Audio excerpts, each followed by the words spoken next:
Boker Tov les Koulam, bonjour à toutes et à tous, très heureux d'être parmi vous en cette magnifique matinée que Dieu nous offre sur la terre. J'espère que vous êtes bien installés. On est là pour partager ensemble notre portion de Tanya quotidienne, notre étude qui est basée sur le livre du Tanya, fondateur de la Chassidut Rabbah, Rabbi Shimon Zalman de Liadi. Aujourd'hui, nous allons parler de l'infini, oui, de l'infini, et surtout de cette notion-là de Tzimtzum. L'infiniment grand dans l'infiniment petit. Plus que cela, le Tzimtzum, c'est cette capacité que Dieu a, si l'on peut s'exprimer ainsi. Quand on dit capacité, c'est déjà une forme de limite, c'est ce que nous allons voir aujourd'hui. Dieu est infini, nous sommes, nous, des êtres limités, finis, bien définis, bien limités. Toutes les créatures sont limitées. Lui, Dieu, est infini, le Ein Sof Baruch Hu, l'infini du Saint béni soit-il. Elle se révèle, cet infini-là, dans notre vie de tous les jours, dans toutes les créatures, dans toute la création globale et particulière et précise en chacune et chacun d'entre nous. J'espère que vous êtes bien installés, j'espère que vous allez bien, que la semaine se passe bien, elle démarre comme il faut. Je vous invite à partager, je vous invite à liker cette publication afin que nous soyons encore et toujours plus à étudier la Torah ensemble afin de faire venir le Mashiach et très rapidement. Aujourd'hui, nous étudions pour le mérite de Eli Soufir et de toute sa famille, qu'Akadosh Baruch Hu lui envoie une bénédiction véritable dans tous les domaines, matériels et spirituels. Juste après ces quelques notes de Nigun, on démarrera ensemble cette étude. Je vous invite à partager, hein. Je compte sur vous.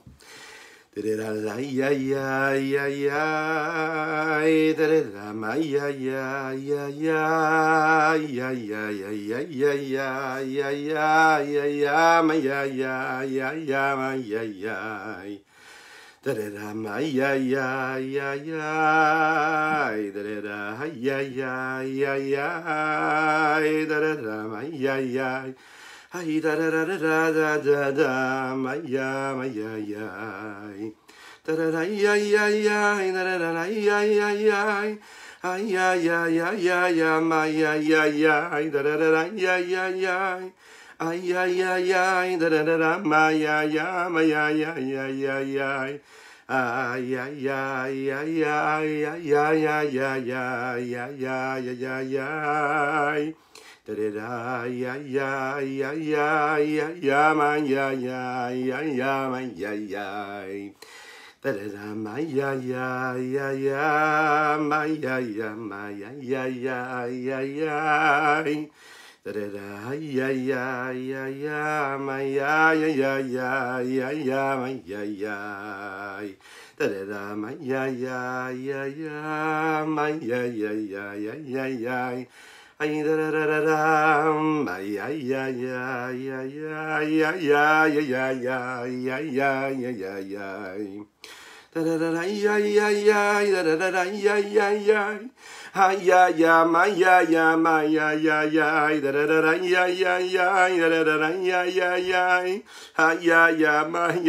ay ay ay ay ay ay ay ay ay ay ay da da da da da ma ya ay da da da ay ay ay da da di da ma ya ay da da ay ay da di da ma Boker Tov les Koulam, bonjour à toutes et à tous. Boker Tov à vous sur les différents réseaux. Je suis infiniment heureux, je le disais, hein, de vous retrouver en cette magnifique matinée que Dieu nous offre sur la terre. Et oui, c'est la reprise, hein, pour ceux qui habitent en France, c'est la reprise. Les enfants vont à l'école. Oh, waouh! Vous imaginez un petit peu? Quelle tranquillité pour les parents. Vous imaginez? Excusez-moi. Bon, alors, c'est une histoire qu'on a l'habitude de raconter. C'est l'histoire, vous savez, d'un homme qui rêve pendant la nuit. Il se dit, voilà, ben oui, pendant la nuit, on rêve, on fait des rêves impossibles parfois. C'est-à-dire que ce qui est impossible devient possible. C'est, hein, par définition, ce que les rêves nous offrent. Alors parfois c'est positif, parfois moins. Mais dans les beaux rêves, il se passe des choses magnifiques. Imaginez, hein, imaginez un petit peu réussir à faire rentrer un éléphant dans le chat d'une aiguille. Bon, ça nous paraît infaisable. Mais pourtant, dans les rêves, ce qui est impossible le devient. Dans les rêves. La question c'est, est-ce qu'on serait capable de le faire? Et quel est le problème? Pourquoi est-ce qu'on n'a pas la possibilité? Vous allez me dire, mais hein, qu'est-ce que c'est cette petite histoire, mais essayez de comprendre, vous allez voir, c'est très beau. Pourquoi est-ce qu'on ne réussit pas à faire entrer un éléphant dans un petit chat d'une aiguille? Pourquoi c'est pas possible? Alors, c'est simple, parce que l'éléphant il est très grand, le chat d'une aiguille c'est très très petit. Et donc, nous avons là deux possibilités. Ou de rapetissir, d'accord, cet éléphant, à la fin de l'adapter aux mesures du chat d'une aiguille, ou bien d'élargir et d'agrandir le chat d'une aiguille afin que lui puisse contenir l'éléphant. En réalité, ce qui est petit ne peut pas contenir quelque chose qui est trop grand. Et ce qui est trop grand ne peut pas être contenu dans quelque chose qui est trop petit. C'est logique. Ce qu'on va voir aujourd'hui, c'est comment est-ce qu'Akadosh Baruch Hu, qui lui est doté de cette grandeur, rien que de dire qu'il est doté d'une grandeur, c'est déjà une forme de limite, Dieu qui est infini, hein, l'infini de Dieu, l'infini du Saint béni soit-il, lui crée un monde qui lui va être défini, qui va être limité. Comment quelque chose d'infini, d'illimité peut créer et donner naissance à quelque chose justement qui lui va être limité? Comment cela se passe? C'est ce que nous allons voir aujourd'hui. C'est une question que s'est posée également Shlomo HaMelech, le roi Salomon. Le roi Salomon dit comme ça dans le Sefer Melachim, dans la Bible. Il dit Hine hashamayim usheme hashamayim lo yechalkelucha af ki abayitase. Shlomo HaMelech s'exprime, il dit le ciel et tout ce qu'il y a dans ces ciels-là ne pourront jamais, et tous les cieux ne pourront jamais te contenir ce que tu es toi. Même le Beth Amikdash, même l'endroit où on se trouve, ne pourront jamais contenir la dimension infinie de Dieu. Donc la question qui pose Shlomo HaMelech, ici le roi Salomon, c'est comment un Dieu qui est tellement grand peut se retrouver et peut créer, et peut se trouver dans un monde qui est si petit et si limité. C'est aussi également la question et la définition qu'a donnée le rabbi Levi Yitzhak de Berdichev quand on lui a parlé justement de ce petit livre, le Tanya, que nous étudions tous les jours par la grâce de Dieu. Il a posé la question, il a dit, mais comment est-ce que le Rabbi Shlomo Zalman, le Admor HaZaken, l'auteur du Tanya, a réussi à faire rentrer un Dieu qui est si grand dans un livre qui est si petit? Une des solutions que l'on va trouver dans la Torah, c'est la Kabbalah qui va nous donner ça, c'est le Zohar, c'est la Chassidoute qui va nous donner explication à cela, et elle va nous parler justement d'un principe, qui est un principe de base dans cette étude-là que nous développons, c'est ce qu'on appelle le Tzimtzum. Le Tzimtzum, c'est la condensation, la compression, le voile, l'adaptation de la grandeur de l'infini du Saint béni soit-il, qui va donner naissance à la créature bien définie, bien limitée. Quel est le secret du Tzimtzum? La Torah Kabbalah nous parle de manière large de cette notion-là, et nous parle de différentes Tzimtzumim qu'il y a eu, différentes condensations, compressions et adaptations qu'il y a eu au moment de la création. C'est-à-dire des Tzimtzumim, des condensations qui ont permis de limiter cette lumière de l'infini, et de différentes façons. La lumière de l'infini du Saint béni soit-il, ce que nous appelons le Ein Sof, lui, entoure les mondes, mais il est aussi dans chaque élément du monde, dans chaque créature. Qu'est-ce que ça veut dire l'infini? Qu'est-ce que ça veut dire un monde limité? De quelle façon on le définit? Quand on parle de quelque chose d'infini et d'illimité, par définition, puisque nous sommes des êtres limités, l'appréciation et la définition qu'on va en donner sera toujours limitée. Donc même quand on parle d'infini, on a du mal à décrire ce qu'est l'infini. Essayez d'imaginer vous, et n'hésitez pas à partager avec nous dans les commentaires, voilà, ici, juste en bas, faites-le. Quand vous likez la publication, parce que c'est important aussi, commentez également, et dites-vous ce que vous en pensez. Essayez d'imaginer, dans ce monde-là, quels sont les éléments que vous pouvez définir comme tels. C'est-à-dire, qu'est-ce qui fait appel à l'infini quand vous regardez un élément, une créature, terrestre ou céleste, qui ferait appel à cet infini, cette notion d'infini? Bon, je vous aide un petit peu. Bon, quand on voit l'eau de la mer, l'eau qu'il y a dans la mer, on pense à l'infini. On se dit le nombre de gouttes d'eau qu'il y a dans la mer, dans les océans, c'est infini.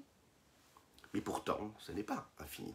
Ça n'est pas illimité. Il y a bien sûr une quantité inquantifiable, par définition, mais elle a quand même une limite.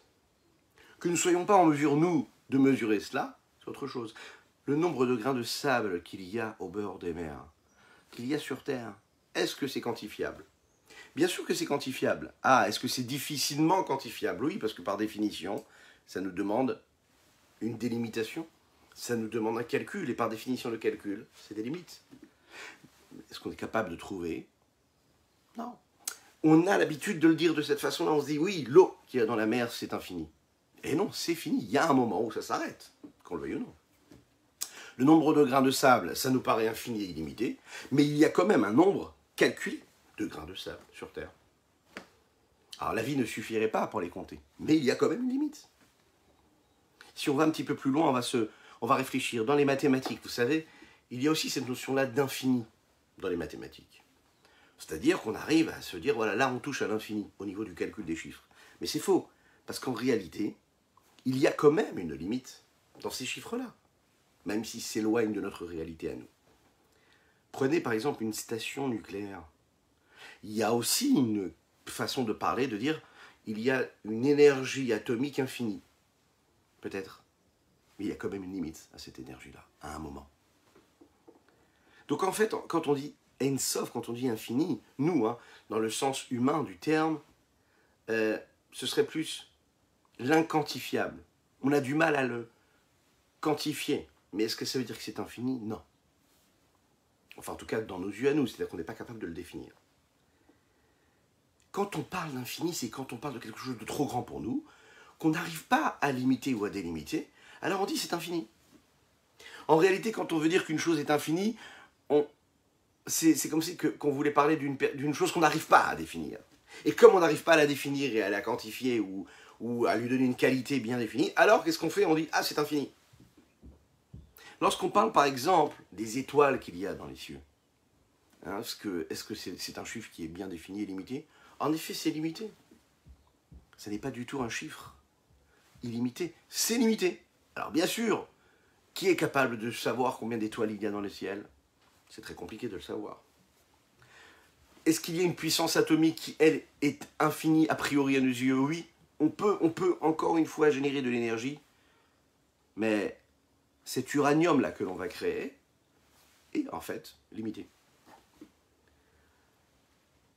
Même si on n'arrivera jamais à la fin du bout de tout, cette notion d'infini, c'est juste quelque chose de théorique et de potentiellement.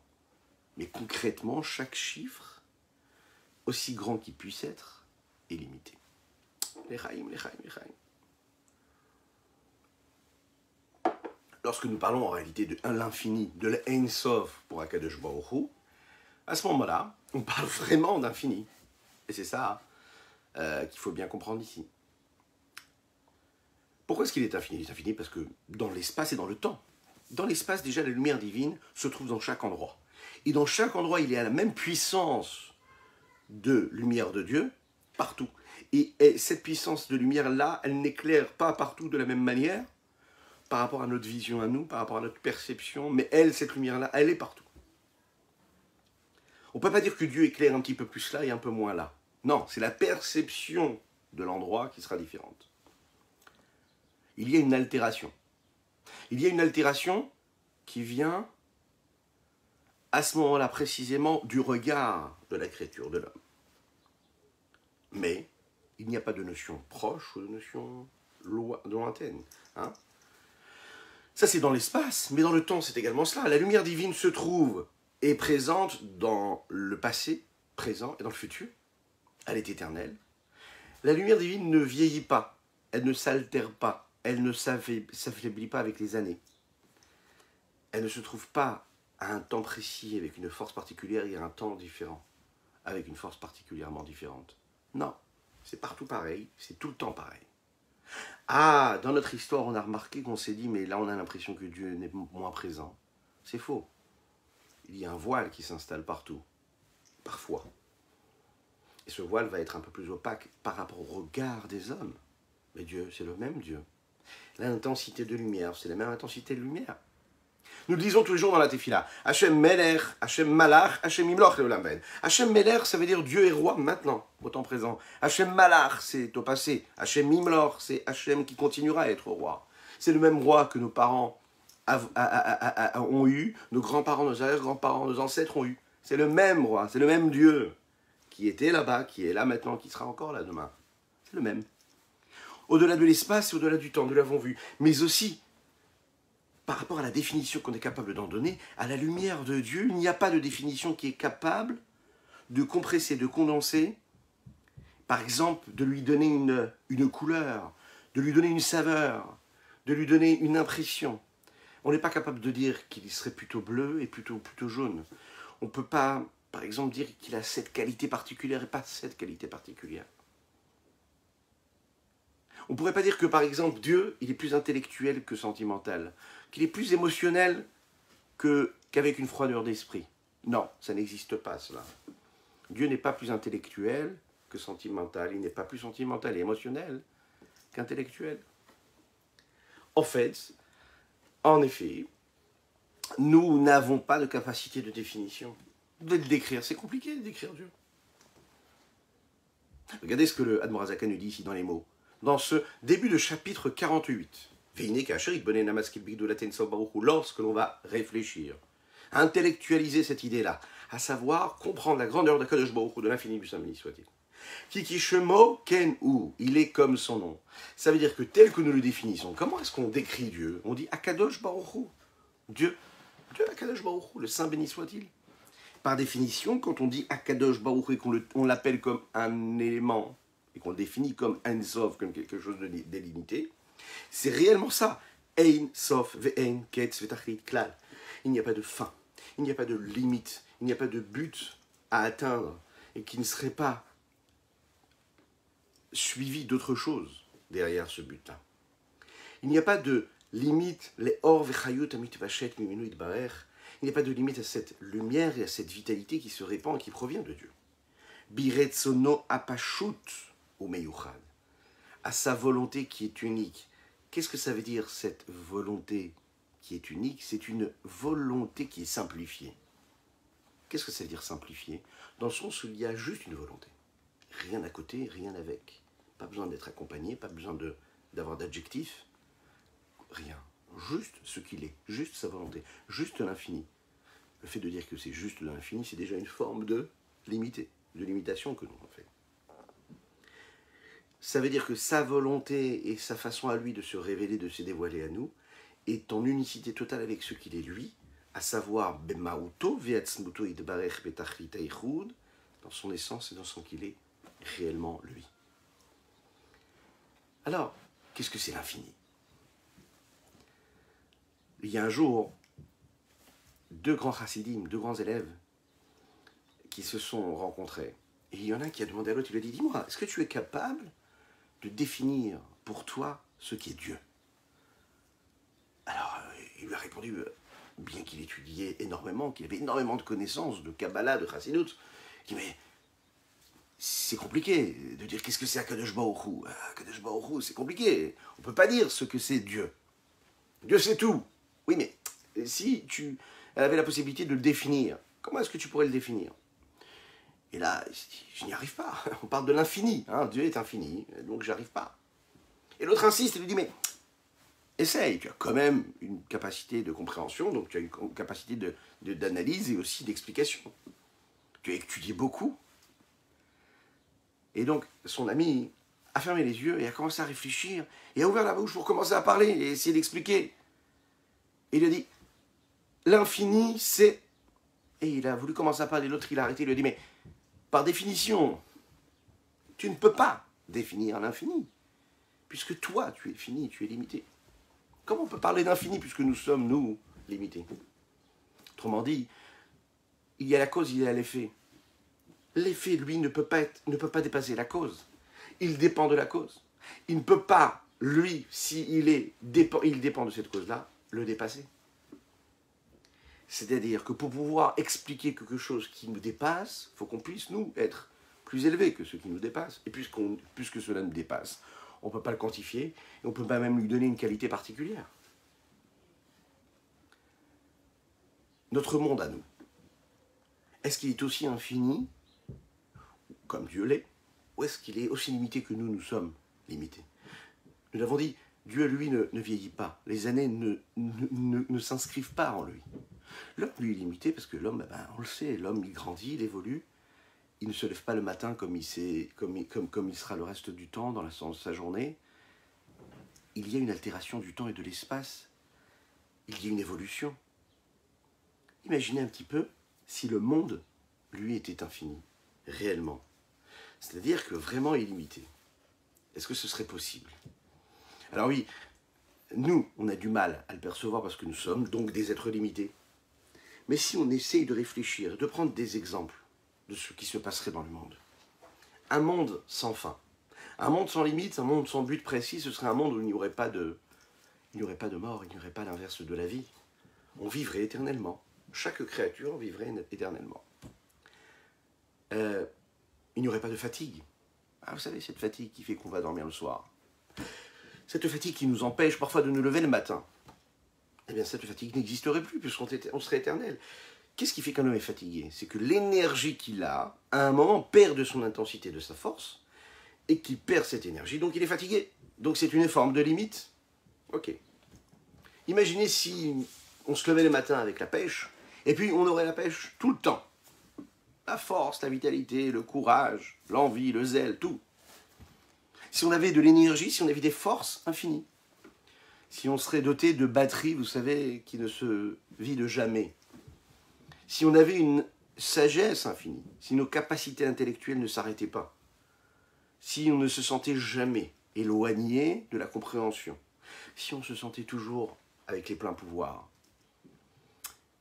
Vous imaginez, ça veut dire que parfois on ne comprend pas quelque chose, on doit se concentrer, parfois on met ça de côté, parfois on se concentre, parfois on comprend, après on oublie. L'oubli, la mémoire, c'est une forme de limite. Si on était illimité, nous n'aurions pas de problème de mémoire. On se souviendrait de tout, toujours, tout le temps. Imaginez si la pluie ne s'arrêtait jamais, si la pluie était sans limite. Ah, c'est génial, la pluie, c'est la bracha, c'est la bénédiction. Mais on le sait bien, on l'imagine bien, un monde où la pluie ne s'arrête pas, c'est quand même une forme de problème. Un monde où il n'y aurait pas de notion de temps et d'espace. Vous imaginez un petit peu aussi cela. Vous savez que le Maharal de Prague a créé cette créature particulière qui était le golem. Le golem, une créature céleste qui a pris une forme terrestre. Et on sait que ce golem-là, lui, n'avait pas de fin, n'avait pas de limite, puisque c'était une créature qui, elle, avait été créée par ses forces spirituelles, par le Maharal de Prague. Lorsque on lui a demandé d'aller puiser de l'eau, il est parti chercher de l'eau. Il s'est mis à puiser l'eau.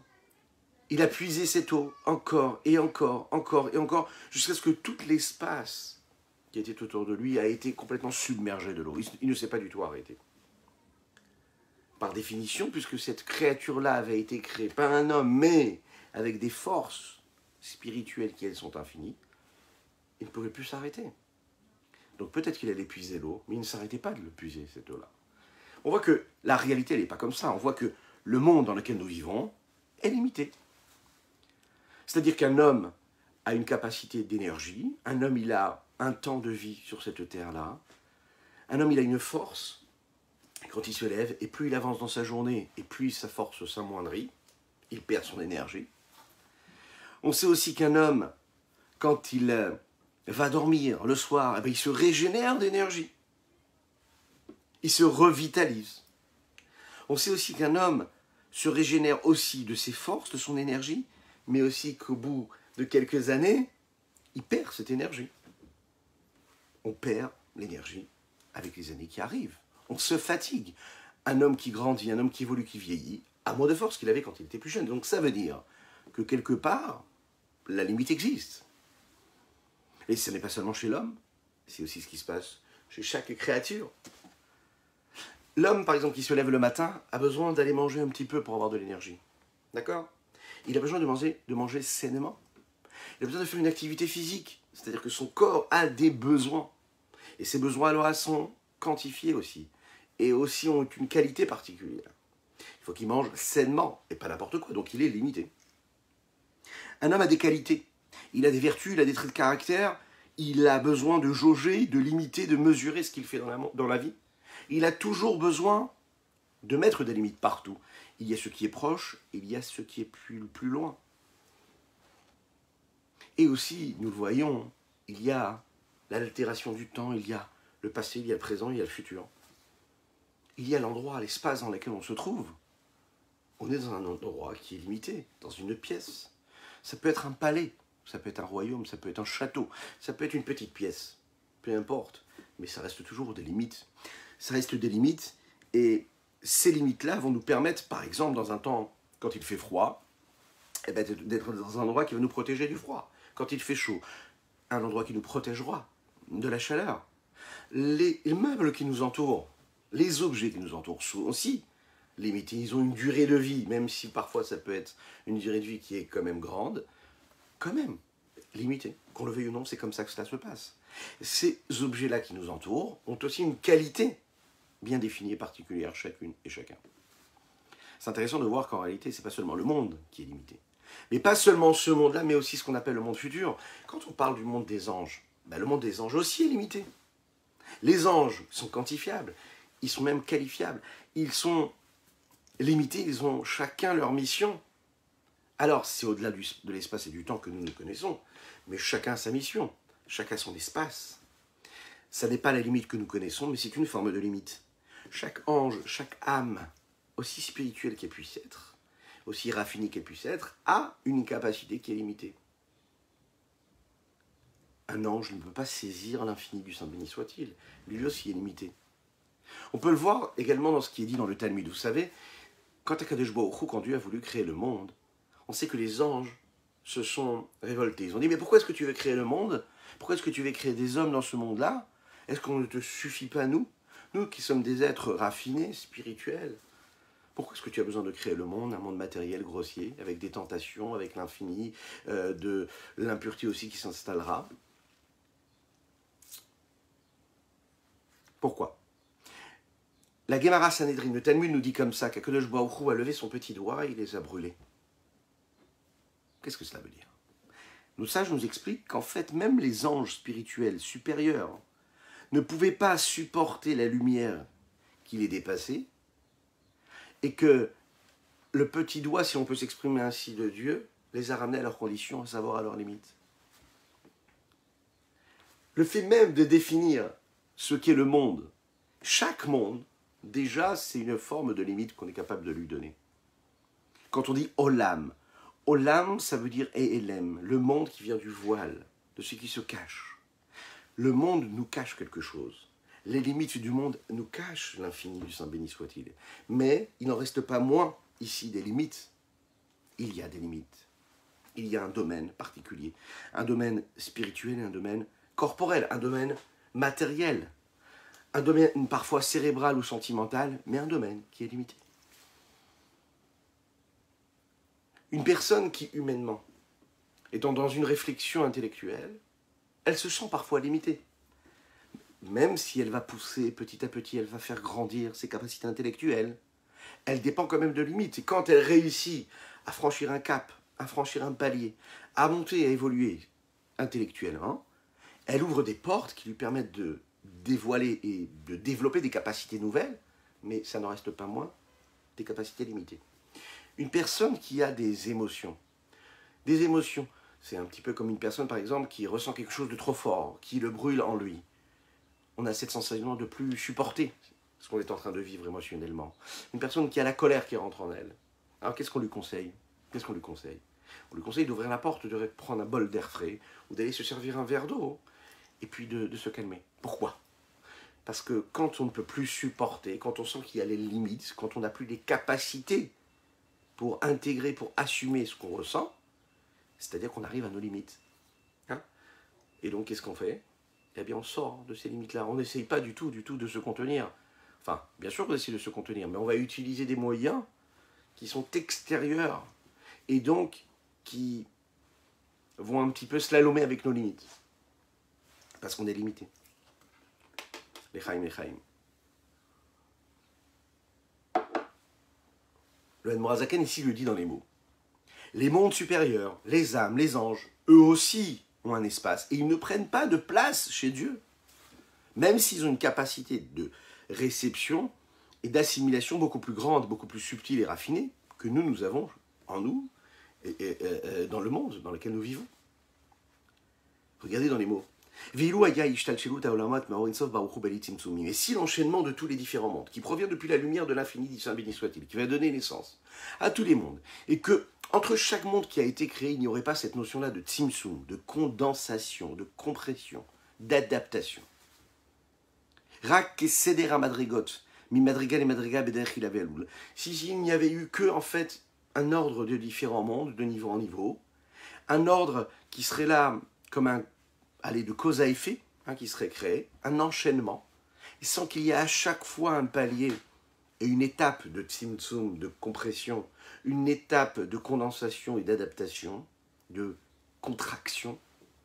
Lo haya haolam haze nivra klal kemo sheu wata bibrinat gibul vetachlit. Ce monde-là dans lequel nous vivons ne serait pas et n'aurait pas été créé comme nous le vivons maintenant, c'est-à-dire doté de limites et de frontières et de barrières. Chaque chose a une limite bien définie. On ne peut pas pousser trop loin et trop fort. On a des limites. Et techniquement, nous le voyons. Mais arrête la rakia, ma'alar tafkuf shana. Si on se met à marcher, ok, on prend un petit baluchon, on prend un petit bâton, et puis on décide de marcher. De marcher, mais beaucoup, marcher beaucoup. Pour aller où? Pour aller voir l'espace qu'il y a entre chaque cieux. Est-ce que vous savez combien d'années il nous faudrait pour cela? J'ai dit comme ça dans les textes de la Kabbalah, Tafkouf Shana, il nous faudrait 500 années pour aller d'un monde à un autre monde. C'est-à-dire que si on veut quantifier par nombre d'années et en nombre d'années de temps, ce qu'il nous faudrait pour passer d'un espace à l'autre, notre ami qui est monté dans l'espace là ce vendredi, c'est quand même un miracle, Baruch Hashem, il faut le dire, c'est quelque chose de magnifique. Eh bien, il faudrait beaucoup de temps. Beaucoup de temps. C'est-à-dire qu'entre chaque espace, entre chaque cieux, ce qu'on appelle un rakia, le firmament, chaque cieux, il y a cette quantité-là de 500 années de voyage. Vechen, l'épaisseur qu'il y a entre chaque espace, entre chaque cieux, c'est aussi, encore une fois, 500 années. Va filou olam haba ve Gan Eden Ailion, le monde futur, le Gan Eden, ce qu'on appelle le Gan Eden Ailion supérieur. Medor nishmot tzadikim agedolim, cet endroit où il y a les grands tzadikim, les grands justes qui sont et qui ont ces grandes âmes, ces grands tzadikim. C'est magnifique. Voilà, je disais les grands tzadikim, mais vous êtes arrivé, cher monsieur. Ah, ça c'est pas n'importe quoi. Boker Tov, Boker Tov. Boker Tov à Jérusalem.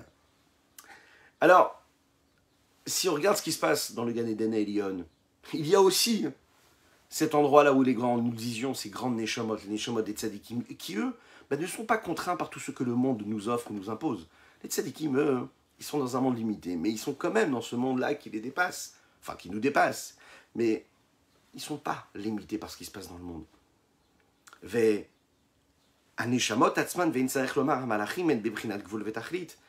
également les anges, on n'a même pas besoin d'en parler, eux aussi sont dotés de ces limites-là. Pourquoi? Ils sont aussi limités dans ce qu'ils saisissent. Même si ce qu'ils saisissent est quelque chose de spirituel, ça reste pas moins quelque chose de limité, même si ça nous dépasse à nous. Qui les éclaire par les différentes formes de sagesse et de capacité intellectuelle, la chokhma, la bina et le da'at, la fulgurance de la sagesse, le discernement, la compréhension et l'approfondissement intellectuel, et puis le savoir, la connaissance et la conscience qu'il y a dans le da'at. Tout cela apparaît chez eux d'une certaine manière. Et cette manière-là, ce niveau-là, c'est quand même quelque chose de limité. Mais la reine, c'est la raison pour laquelle, puisque leur compréhension est limitée, Yeshvulanatan, leur profit est aussi limité, est aussi quantifié. Chez Néhémie, Miziv Ashrina, parce qu'ils profitent du rayonnement de ce dévoilement divin, Umitanegin Beor Hashem, et ils prennent plaisir à être éclairés par cette lumière-là de Dieu. Pourquoi? Ils ne peuvent pas recevoir et accepter et profiter de cela et avoir ce plaisir-là de ce niveau d'infini du Saint béni soit-il véritablement, chez l'Oitzbatul Bimtiutam Biachzero Lemkoran, parce que, et on ne veut pas qu'ils s'annulent complètement, parce que si vraiment ils ressentent, ces anges ou ces âmes de tzadikim, l'intensité, la force et le dévoilement de l'infini du Saint béni soit-il véritablement, c'est-à-dire une lumière qui ne serait pas adaptée, ils disparaîtraient, ils retourneraient à leur source, puisqu'ils perdraient leurs limites. Voilà ce que nous dit le Tanya, et on pourrait conclure avec une très très belle histoire, l'histoire de Élisha. Vous connaissez le prophète Élisha? Élisha, c'est dans le Tanakh qu'on nous raconte qu'Élisha se trouvait un jour, et il y a une femme qui est venue le voir. Elle avait l'air désespérée. Elle lui a raconté, elle lui a dit, voilà, elle était la veuve d'une personne assez particulière. Elle lui a raconté que cette veuve-là, elle lui disait que donc cette veuve-là qui avait perdu son mari, elle s'est retrouvée avec ses 2 enfants et avec une grande dette. Maintenant, elle n'avait pas de quoi payer cette dette-là et elle avait 2 enfants. Celui qui lui avait prêté cet argent-là, qui lui permettait de vivre, et qui avait d'ailleurs prêté cet argent-là à son mari avant qu'il quitte ce monde, lui demandait, exigeait de prendre ses enfants afin qu'ils deviennent ses esclaves, afin qu'elle puisse rembourser sa dette de cette façon-là. Elle pleure, elle implore Élisha. Le prophète Élisha la calme. Il lui dit, mais qui était ton mari? Et comment ça se fait que tu es rentré, que lui il est rentré dans toutes ces dettes-là? Qu'est-ce qui s'est passé? Raconte-moi ton histoire. Elle lui raconte et lui dit, voilà, mon mari, c'était Ovadia. Ovadia, c'était le responsable de la maison du roi Achav. Ovadia était quelqu'un qui craignait Dieu, c'est quelqu'un qui faisait beaucoup de tzedaka, beaucoup de justice. Il était très généreux. Lorsque la reine Isabelle, elle qui était complètement l'inverse d'une tzedaka, une impie, mauvaise, la reine Isabelle a poursuivi tous les prophètes, tous les Névi'im, et elle les a tués. Ovadia, quand il a vu ça, qui faisait partie de cette maison-là, de ce palais-là, du roi Achav et de la reine Isabelle, ne supportait pas ce qu'il voyait. Il a pris vraiment son courage, il a mis sa vie en danger, il est parti cacher ses Névi'im, ses prophètes, dans des endroits que personne ne connaissait. Et là-bas, il leur donnait à manger de son propre argent, il faisait des emprunts pour aller pouvoir acheter de la nourriture et donner à manger à ces prophètes-là qui étaient cachés, et qui étaient cachés de la colère et de la rage de la reine Isabelle. Alors, le prophète, ici, Élisha a regardé la femme et lui a dit, mais dis-moi, est-ce que tu as chez toi à la maison des réceptacles, des récipients? Qu'est-ce que tu as chez toi à la maison? La femme lui a répondu, eh je n'ai rien chez moi. La seule chose que j'ai, c'est une petite cruche d'huile. Élisha lui a dit, tu vas aller là-bas. Tu vas aller prendre cette cruche. Tu vas aller voir toutes tes voisines. Et tu vas leur demander un petit service. Qu'elles te prêtent toutes les cruches qu'elles ont, tous les réceptacles, tous les récipients qu'elles ont, toute la vaisselle qui pourrait contenir quelque chose. Tu les mets à la maison. Tu remplis ta maison de ce qui peut contenir quelque chose. Et tu vas aller prendre cette cruche-là, et tu vas aller remplir ces réceptacles, ces récipients. Cette dame-là écoute le prophète Élisha. Elle va chez ses voisines, elle va chercher toutes les cruches qu'elles peuvent leur prêter. Elle remplit toute sa maison de ces cruches-là, et elle se met à remplir de sa petite cruche d'huile tous les réceptacles. Vous l'avez compris, le miracle se produit. En fait, cette cruche d'huile ne s'arrête jamais. C'est-à-dire que partout où elle verse, ça ne s'arrête pas. Une fois qu'elle a rempli tous les réceptacles qui sont dans sa maison, elle va pouvoir s'en sortir. Elle va vendre jour et jour, jour après jour. Elle va vendre cette huile qui est chez elle à la maison. Et de cette façon-là, elle va réussir, comme nous le dit le Tanakh dans Melachim, elle va nourrir ses enfants, elle va nourrir son foyer, et puis elle va même rembourser ses dettes. On voit dans cette histoire, en réalité, la capacité de transfert qu'il peut y avoir parfois, dans ce monde-là dans lequel nous vivons, qui est un monde limité, c'est ce qu'on s'est évertué à dire ici, avec les mots du Admorazaken, il y a un transfert entre l'infini et ce qui est fini, ce qui est limité. Parfois, la connexion peut se vivre. D'un côté, nous avons le miracle de l'huile, qui lui ne s'arrête pas de couler, mais de l'autre côté, nous avons la nécessité d'avoir un réceptacle qui va pouvoir contenir cette huile. Élisha ne lui dit pas, prends cette cruche d'huile et va chez les clients et verse-leur comme ça de l'huile et tu verras que ça ne s'arrêtera jamais. Non, c'est un miracle. Et ce miracle a besoin d'être contenu, donc cet infini a besoin d'être limité dans notre monde. C'est ce que nous vivons en réalité, ce que nous allons développer Bezrat Hashem demain également, dans cette notion-là d'infini, qui se révèle dans ce monde-là bien limité. Il y a une connexion, il y a ce transfert qui se passe. Dieu qui est infini, mais toujours la nécessité de réceptacle, celui que nous connaissons, les codes de la vie, du temps et de l'espace. Je vous souhaite une excellente journée, que Dieu vous bénisse, qu'il vous protège. C'est aujourd'hui la Iloula, nous le disons, d'après certains avis d'ailleurs, de Rabbi Meir Balanès, qui nous protège, et l'Académie Raneni qui nous répond et qui nous envoie la bénédiction dans tous les domaines, qu'il chasse tout ce qui peut être négatif de notre vie, qui nous donne que de la joie, de la simra, de la réussite matérielle et spirituelle dans tous les domaines, que tout soit positif, que tout ce que vous allez entreprendre aujourd'hui, eh bien ce sera des oui et pas des non. Que ce soit la capacité d'assimilation, qu'on soit donc dans une bonne santé spirituelle et matérielle, psychologique et physique. Voilà. Que Dieu vous bénisse. Je vous souhaite un bon Shavuot Tov, Mazal Tov et que des bonnes choses.